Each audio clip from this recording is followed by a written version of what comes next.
We're going to try to do a little pre-emerge this week. We think we'll see how what Mother Nature's ideas that are on that. If she says go or no go, there are some of the bigger companies here in Louisville that have already started with their applications, even though soil temperature is not where we like to see it before we start putting our pre-emerge and stuff out. So, but we'll see. We're generally looking at it for that 55-degree soil temperature to get the most bang for the buck for our customers anyway. Yes, would Wayne's Lawn Service like to go out there at 20 degrees and soil temperatures at, 48 degrees, or 45 or whatever, anything below what we think we should wait for? Absolutely. Go ahead and get the route started, get it done. Let's move on to round two.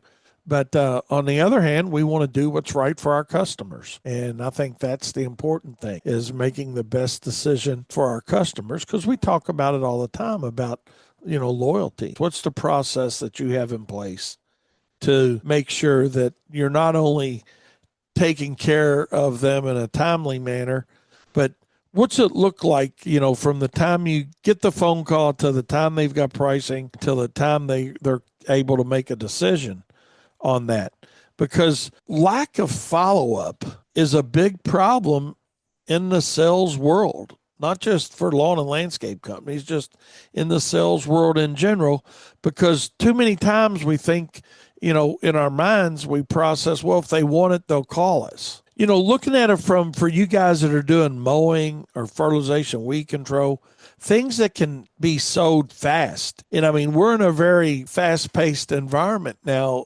of people wanting something and how fast they can go from wanting it to getting it. People wanting something and how fast they can go from wanting it to getting it. We've tried to speed that process up here at WLS quite a bit. And Katie's done a great job with that, honestly. Of somebody calling in and wanting a fert and weed estimate or a mow estimate.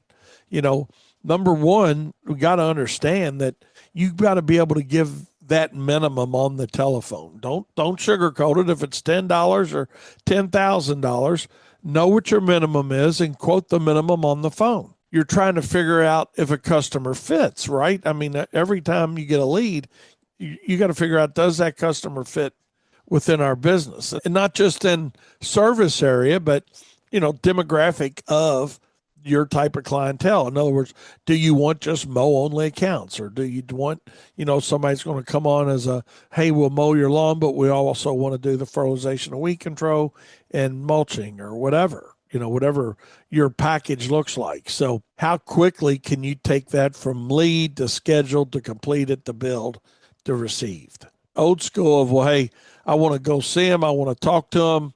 I want to look them in the eye. Most people don't want to get looked in the eye over mowing their lawn or treating their lawn. That's just my experience now. Having somebody actually answer our telephone and deal with them. They get a live person to talk to. Katie can pop them up, look them up right away, look at the lawn, get it measured, given some pricing, right there.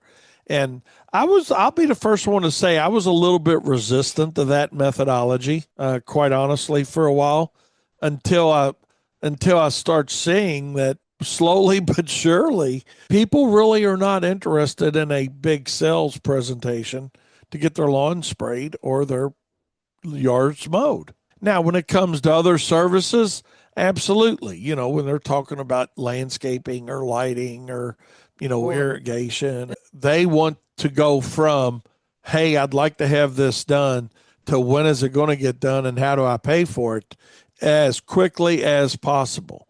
And that means eliminating, well, hey, we can see you 2 days from now, or 3 days from now or whatever. And then we'll see you at 4. Well, I don't get off work till 4:30, but I can see you at 5:30. Now they're rushing home. Now, if they got kids, now that's throwing that schedule out of whack. So we decided to go with the flow. You all have changed my mindset on that over the years, that and the cool thing about it is our numbers, they're no better, no worse.